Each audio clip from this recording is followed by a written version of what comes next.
Tentu berikut terjemahannya dalam huruf Arab. سبح اسم ربك الأعلى الذي خلق فسوى والذي قدر فهدى والذي أخرج المرعى. Ini adalah ayat dari surah As-Saffat. Ini adalah beberapa ayat dari surah Al-Ala, Lampai Luther, 6 dalam Al-Quran. Berikut terjemahannya.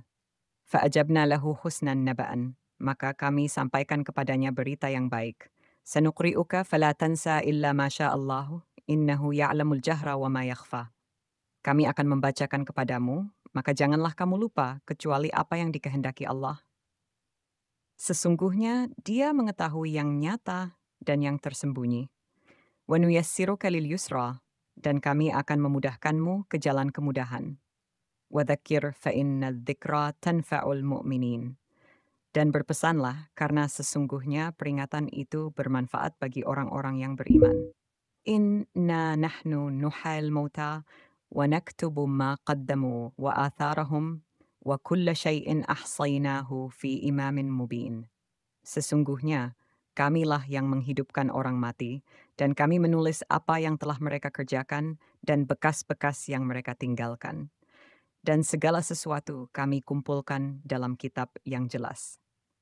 Iqtaraba linnasi hisabuhum wahum fi ghaflatin mu'ridun. Telah dekat kepada manusia hisab mereka, sedangkan mereka dalam kealpaan bersedih hati. Ma ya'tihim min dzikrin min rabbihim muhdatsin illa istama'uhu wa hum yal'abun. Tidak ada seorang pun yang datang kepada mereka dari pelajaran yang baru dari Tuhannya, melainkan mereka mendengarkannya dalam keadaan bermain-main. Lahiyatan qulubuhum wa asarru najwa alladhina zalamu hal hadha illa basharun mithlukum afta'tuna as-sihra wa antum tubsirun. Hati mereka condong kepada kesenangan, dan mereka berbisik-bisik rahasia kepada orang yang berbuat zalim. Apakah ini selain dari manusia biasa seperti kamu? Apakah kamu mau mengikuti sihir padahal kamu melihatnya? Qala rabbiya ya'lamul qawla fis samai wal ard wa huwas sami'ul alim. Musa berkata, Tuhanku mengetahui ucapan mereka yang di langit dan bumi, dan dia maha mendengar lagi maha mengetahui. Fakultum ma balagana minal ilmi in kuntum ta'lamun. Maka kamu berkata, tidaklah sampai kepada kami dari ilmu apa-apa jika kamu benar-benar orang-orang yang mengetahui. Qul huwa bi amri rabbiya alimun muhtad. Katakanlah, ilmu itu di sisi Tuhanku. Hanya sedikit orang yang mengambil pelajaran daripadanya. Barang siapa yang diberi petunjuk, maka dia benar-benar mendapat petunjuk. Dan barang siapa yang disesatkan, maka sesungguhnya dia adalah orang yang merugi. Qul fama sya'allahu falyu'min man sya'a waliyakfur man sya'a. Ini adalah beberapa ayat dari surah Al-Ala, Lampai Luther, 6 dalam Al-Quran. Berikut terjemahannya. Fa'ajabna lahu husnan naba'an. Maka kami sampaikan kepadanya berita yang baik. Sanuqri'uka fala tansa illa ma sya'allahu, innahu ya'lamul jahra wa ma yakhfa. Kami akan membacakan kepadamu, maka janganlah kamu lupa kecuali apa yang dikehendaki Allah. Sesungguhnya, jadi begini ceritanya, ada yang namanya surah Al-Ala. Di sini Allah cerita tentang bagaimana dia memberikan berita baik kepada manusia. Terus dia juga ngomongin tentang pengingatan, yang penting banget buat kita yang beriman. Allah juga bilang dia tahu segala yang kita lakukan, baik yang terang-terangan maupun yang tersembunyi. Terus dia janji bakal bantu kita jalani hidup dengan lebih mudah. Tapi sayangnya banyak orang yang cuek dan lupa sama peringatan Allah. Mereka malah sibuk dengan kesenangan dunia, sampai lupa sama akhirat yang lebih penting. Nah, di sini Allah juga cerita tentang orang-orang yang nggak percaya dan malah meremehkan. Mereka kira-kira bilang, ini kan cuma manusia biasa, apa bedanya dengan kita? Padahal itu cuma alasan buat mereka tetap di jalan yang salah. Terus, Musa juga bilang, Tuhanku tahu semua yang mereka bicarain di langit dan di bumi. Nah, buat yang masih ragu, Muhammad bilang, ilmu itu cuma Allah yang punya dan gak semua orang bisa ngerti. Akhirnya Allah bilang, siapa yang mau percaya, ya udah percaya aja. Dan yang gak mau, ya terserah. Tapi, buat yang nolak, siap-siap aja bakal kena siksaan di neraka. Ini adalah ayat pembukaan dalam surah Al-Fatihah, surah pertama dalam Al-Quran. Berikut adalah terjemahan lengkapnya. Segala puji bagi Allah, Tuhan semesta alam, yang maha pengasih, maha penyayang, pemilik hari pembalasan. Hanya kepada Engkaulah kami menyembah, dan hanya kepada Engkaulah kami meminta pertolongan. Tunjukilah kami jalan yang lurus, yaitu jalan orang-orang yang telah Engkau beri nikmat kepada mereka, bukan jalan mereka yang dimurkai, dan bukan pula jalan mereka yang sesat. Ini adalah doa yang diajarkan oleh Allah kepada umat manusia untuk memulai setiap aktivitas mereka dengan pujian, penghormatan, pengabdian, permohonan petunjuk, dan perlindungan kepada Allah SWT, serta pengakuan akan kekuasaan, kebijaksanaan, dan pengetahuannya yang luas dan mendalam.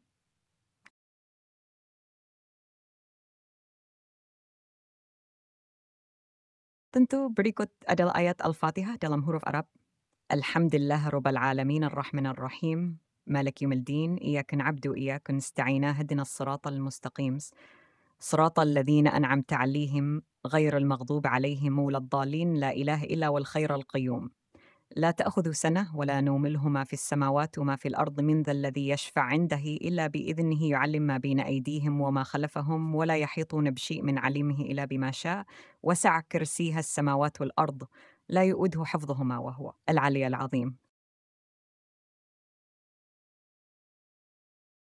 Tentu berikut terjemahannya dalam bahasa Indonesia. Segala puji bagi Allah, Tuhan semesta alam, yang maha pengasih, maha penyayang, pemilik hari pembalasan. Hanya kepada Engkaulah kami menyembah, dan hanya kepada Engkaulah kami meminta pertolongan. Tunjukilah kami jalan yang lurus, yaitu jalan orang-orang yang telah Engkau beri nikmat kepada mereka, bukan jalan mereka yang dimurkai, dan bukan pula jalan mereka yang sesat. Tidak ada Tuhan selainnya, yang maha hidup, yang terus-menerus mengurus alam semesta. Tidak mengantuk dan tidak tidur kepemilikannya apa yang ada di langit dan di bumi. Siapakah yang dapat memberi syafaat di sisinya tanpa izinnya? Dia mengetahui apa yang di hadapan mereka dan di belakang mereka. Dan mereka tidak mengetahui apa-apa dari ilmunya, melainkan apa yang dikehendakinya. Kursi Allah meliputi langit dan bumi, dan dia tidak merasa berat memelihara keduanya. Dan dia maha tinggi lagi maha besar. Yuk, cerita tentang doa Al-Fatihah ini dengan bahasa yang lebih santai. Jadi, doa ini tuh kayak pengen ngerasa deket sama Allah gitu katanya. Kita bilang, Alhamdulillah, puji-pujian buat Allah yang paling gokil dan paling pengasih banget. Dia juga punya hari buat ngebalas semua perbuatan manusia loh. Terus kita bilang, kita cuma bisa minta tolong sama Allah dan minta petunjuk buat jalan yang bener. Kan kita pengen jalan yang gak nyasar kayak di hutan belantara. Terus kita juga minta biar jadi orang yang dicintai sama Allah, bukan yang dimarahi atau yang sesat jalan. Nah, di bagian kedua kita bilang, nggak ada Tuhan selain Allah, dia tuh maha hidup banget, ngurusin semesta terus-menerus tanpa capek. Dia juga nggak pernah tidur loh, sama sekali nggak. Pokoknya Allah itu tahu semua yang kita lakuin, baik yang udah kita lakuin maupun yang bakal kita lakuin. Dan Allah itu tuh super gede dan super tinggi banget di atas segalanya.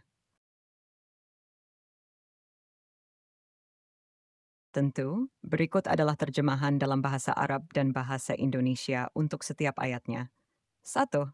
A'udzu billahi minasyaitonir rajim. Aku berlindung kepada Allah dari godaan setan yang terkutuk. 2. Bismillahirrahmanirrahim. Dengan menyebut nama Allah yang Maha Pengasih lagi Maha Penyayang. 3. Qul a'udzu birabbin nas. Katakanlah, aku berlindung kepada Rabb manusia. Babar, Malikin Nas, Raja Manusia. Hams, Ilahin Nas, Tuhan Manusia. Min syarril waswas il khannas, dari kejahatan setan yang bersembunyi. Alladhi yuwaswisu fi sudurin nas, yang membisikkan kejahatan ke dalam dada manusia. Minal jinnah wan nas, dari golongan jin dan manusia. Tentu. Jadi ceritanya begini, ini adalah permohonan perlindungan kepada Allah dari setan yang suka ngasih bisikan jahat ke dalam hati manusia. Jadi kita minta perlindungan dari setan yang suka bikin kita bimbang dan ragu-ragu, yang suka ngerusakin pikiran kita. Dia bisa datang dari golongan jin atau manusia. Pokoknya yang bikin kita jadi nggak tenang dan nggak fokus. Nah, kita minta perlindungan dari Allah yang kita percaya sebagai Raja dan Tuhan kita, biar kita nggak kejebak dalam godaan setan ini. Jadi intinya kita minta Allah jaga dan lindungi kita dari hal-hal yang jahat dan negatif yang bisa ganggu pikiran dan hati kita.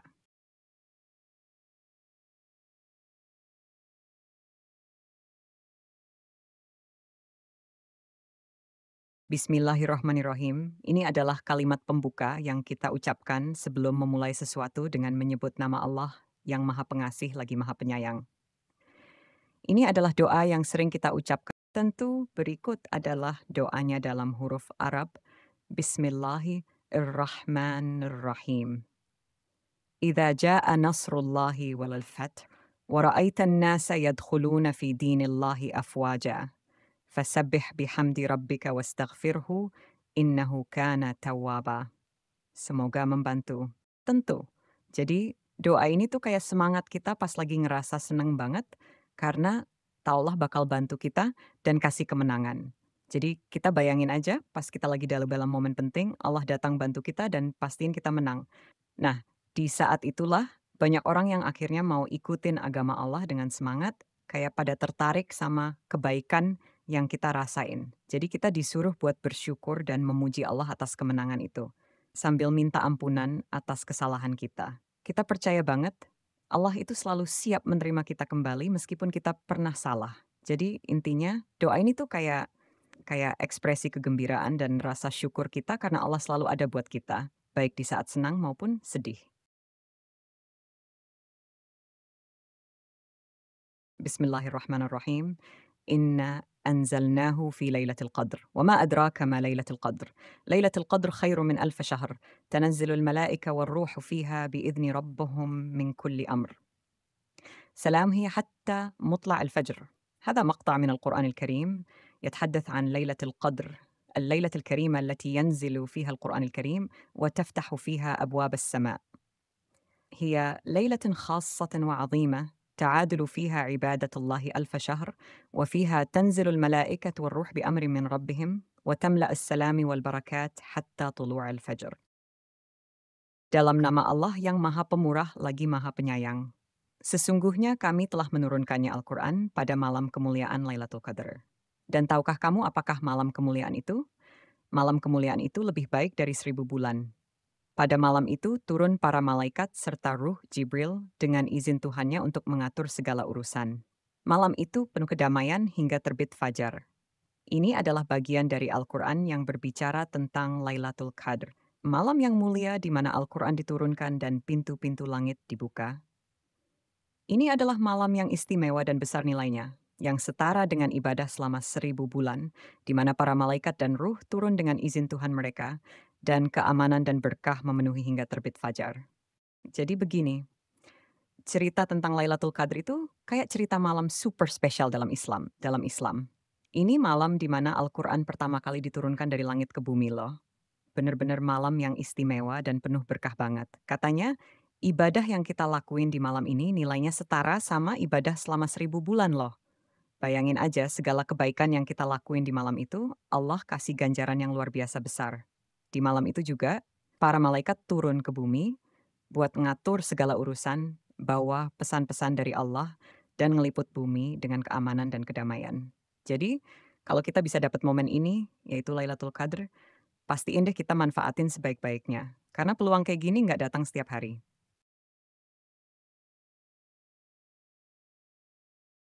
Bismillahirrahmanirrahim. Kami telah memberimu nikmat kemenangan.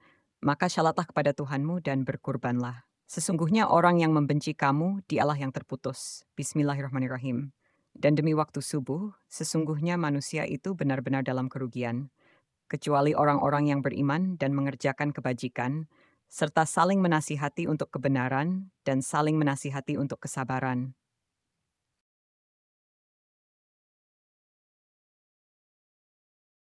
Bismillahirrahmanirrahim. Inna a'tainaka al-kautsar, fasalli li rabbika wanhar. Inna shani'aka huwal abtar. Bismillahirrahmanirrahim. Wal 'asr, Innal insana lafi khusrin إلا الذين آمنوا وعملوا الصالحات وتواصوا بالحق وتواصوا بالصبر. Tentu. Jadi ayat yang kamu sebutin tadi itu ada dua bagian yang super penting dalam Islam. Pertama ada yang tentang Al-Kautsar, yang artinya Allah memberikan kita nikmat yang banyak banget. Jadi kita disuruh untuk bersyukur atas nikmat itu dengan melakukan syalat dan berkurban. Terus Allah juga bilang kalau orang yang benci sama kita tuh yang bakal kalah, jadi nggak perlu kita khawatir. Yang kedua, itu tentang waktu subuh. Jadi di waktu subuh itu Allah ngasih tahu kita bahwa manusia tuh pada dasarnya dalam keadaan merugi. Kecuali orang-orang yang percaya sama Allah, ngelakuin kebaikan, dan saling dukung untuk berpegang teguh sama kebenaran dan sabar. Jadi intinya, waktu subuh itu ngasih kita pengingat buat jadi orang yang benar-benar berarti dalam hidup, yang percaya sama Allah, ngelakuin kebaikan, dan selalu bersabar dalam menghadapi segala ujian hidup. Tentu, dalam kesibukan dan dinamika kehidupan sehari-hari, Allah mengingatkan kita untuk selalu mengutamakan hubungan kita dengannya melalui syalat dan pengorbanan yang tulus. Meskipun di dunia ini banyak cobaan dan kesulitan, Allah menegaskan bahwa dengan beriman, berbuat baik, serta bersabar, kita dapat menghadapinya dengan tegar. Oleh karena itu, pesan-pesan dalam ayat-ayat tersebut menjadi pedoman yang penting bagi umat Islam untuk menjalani kehidupan dengan penuh kesadaran akan kehadiran dan petunjuk Allah dalam setiap langkahnya. Tentu, dalam setiap langkah perjalanan hidup, ayat-ayat tersebut mengingatkan kita untuk tetap bersyukur atas segala nikmat Allah, bahkan di tengah-tengah tantangan dan rintangan. Allah mengajarkan kita untuk tidak terjebak dalam kesia-siaan dan kerugian dengan terus memperkokoh iman, melakukan amal baik, serta menghadapi segala ujian dengan kesabaran yang teguh. Melalui pesan-pesan ini, Allah memberikan arahan dan panduan yang jelas bagi umatnya untuk menjalani kehidupan yang penuh arti dan berarti, serta selalu mengingatkan akan pentingnya menjaga hubungan yang erat dengannya dalam segala hal. Tentu, pesan-pesan yang terkandung dalam ayat-ayat tersebut mengingatkan kita bahwa setiap momen dalam hidup memiliki nilai dan makna yang dalam. Allah mengajarkan kita untuk selalu mengutamakan ketaatan kepadanya, baik melalui ibadah maupun tindakan nyata dalam kebaikan kepada sesama. Dengan mengingat Allah dalam setiap langkah, kita dapat menemukan ketenangan, kebijaksanaan, dan kekuatan untuk menghadapi segala tantangan dan cobaan. Oleh karena itu, menjadikan ajaran-ajaran Al-Quran sebagai pedoman dalam hidup merupakan langkah yang bijak dan penting bagi setiap orang yang menginginkan kesuksesan dan kebahagiaan sejati.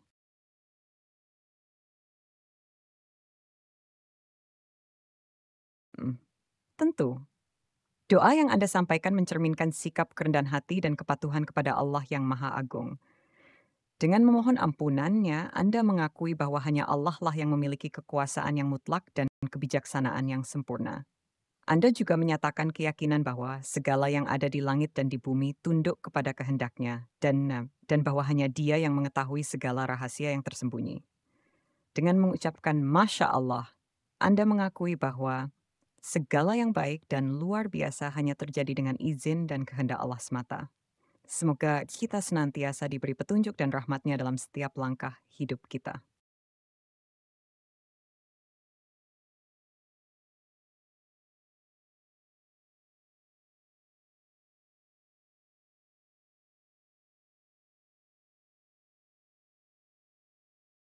Tema perdebatan, pengaruh teknologi dalam pendidikan modern. Selamat pagi, Profesor Eri. Saya percaya bahwa teknologi telah mengubah lanskap pendidikan modern secara signifikan. Dengan adopsi teknologi di kelas, siswa memiliki akses ke sumber daya pendidikan yang lebih beragam dan interaktif. Selamat pagi, Prof. Tony. Saya setuju bahwa teknologi dapat memberikan manfaat dalam pendidikan, tetapi kita juga harus mempertimbangkan dampak negatifnya. Misalnya, terlalu banyak waktu dihabiskan di depan layar dapat mengganggu konsentrasi siswa. Prof. Stony, tentu ada tantangan dalam mengelola penggunaan teknologi di kelas. Namun, dengan pendekatan yang tepat, teknologi dapat digunakan untuk meningkatkan keterlibatan siswa dan memfasilitasi pembelajaran yang berbasis pada proyek. Saya juga khawatir bahwa teknologi dapat menciptakan kesenjangan digital di antara siswa. Siswa dari latar belakang ekonomi yang kurang mungkin tidak memiliki akses yang sama terhadap perangkat dan sumber daya digital. Itu benar, Ferry. Namun, banyak sekolah sekarang menyediakan akses ke perangkat dan internet bagi siswa yang membutuhkan. Selain itu, teknologi juga dapat memberikan kesempatan untuk diferensiasi pembelajaran, memungkinkan guru untuk mengakomodasi kebutuhan individu. Tapi, apakah kita tidak khawatir bahwa ketergantungan yang berlebihan pada teknologi dapat mengurangi keterampilan sosial dan kemampuan pemecahan masalah kritis pada siswa? Itu adalah keprihatinan yang valid, Profesor Eri. Oleh karena itu, penting bagi kita sebagai pendidik untuk menciptakan keseimbangan antara penggunaan teknologi dan pembelajaran tradisional. Dengan pendekatan yang seimbang, kita dapat memanfaatkan kekuatan teknologi sambil tetap memperkuat keterampilan sosial dan kritis siswa. Saya setuju, Prof. Tony. Penting bagi kita untuk terus mempertimbangkan implikasi teknologi dalam pendidikan dan berkolaborasi untuk menciptakan lingkungan pembelajaran yang inklusif dan seimbang. Dalam perdebatan ini, kedua profesor membahas berbagai aspek penggunaan teknologi dalam pendidikan modern, termasuk manfaat, tantangan, dan solusi yang mungkin. Mereka menunjukkan bahwa walaupun teknologi dapat memberikan manfaat besar, penting untuk mempertimbangkan dampaknya secara menyeluruh dan berupaya menciptakan pendekatan yang seimbang dalam penggunaannya. Dalam konteks perdebatan tersebut, kedua profesor bisa menggunakan ayat-ayat dan narasi baru yang telah disampaikan sebelumnya sebagai bahan referensi atau penopang argumen mereka. Prof. Tony. Sebagai pendukung penggunaan teknologi dalam pendidikan, saya percaya bahwa ayat Inna anjalna fi Lailatul Qadr, wama adraka ma Lailatul Qadr. Lailatul Qadr khairu min alf syahr menggambarkan bahwa teknologi bisa menjadi titik penentu dalam mendapatkan pengetahuan. Sebagaimana Lailatul Qadar merupakan malam yang lebih baik dari 1.000 bulan, teknologi dapat menjadi alat yang mempercepat dan meningkatkan akses ke pengetahuan bagi siswa. Namun, saya khawatir penggunaan teknologi yang berlebihan dapat menciptakan kesenjangan di antara siswa. Seperti yang disebutkan dalam ayat Bal tusiruna al-hayata al-dunya, wal akhiratu khairu abqa, kita harus mempertimbangkan efek jangka panjang dari pendekatan teknologi dalam pendidikan. Adakah jaminan bahwa penggunaan teknologi akan membawa manfaat jangka panjang bagi semua siswa? Profesor Tony, saya paham kekhawatiran Anda, Prof. Eri. Namun, ayat Faja'alahu husa'an akhbar, sanugri'uka falatan sa'ila masya Allah, menggarisbawahi bahwa kita sebagai manusia memiliki kemampuan untuk menciptakan kemajuan dan berinovasi. Dengan pendekatan yang bijaksana, kita bisa mengelola penggunaan teknologi sehingga memberikan manfaat yang lebih besar daripada kerugiannya. Tetapi, Prof. Tony, kita tidak boleh melupakan dampak sosial dan emosional dari penggunaan teknologi. Seperti yang dinyatakan dalam ayat La tahudu al-sinati walanaum, kita harus memastikan bahwa teknologi tidak menghalangi interaksi sosial dan tidur yang cukup bagi siswa. Dalam konteks perdebatan tersebut, kedua profesor menggunakan ayat-ayat Al-Quran dan kumpulan narasi baru untuk memperkuat argumen mereka tentang penggunaan teknologi dalam pendidikan. Ini menunjukkan bagaimana pendidikan modern dapat dilihat dari sudut pandang agama dan prinsip-prinsip etis yang dinyatakan dalam teks suci. Dalam mengakhiri Dalam mengakhiri perdebatan tentang pengaruh teknologi dalam pendidikan modern, kami dapat merumuskan kesimpulan dan memberikan beberapa saran yang relevan. Kesimpulan, penggunaan teknologi dalam pendidikan modern memiliki potensi besar untuk meningkatkan aksesibilitas, keterlibatan, dan efektivitas pembelajaran.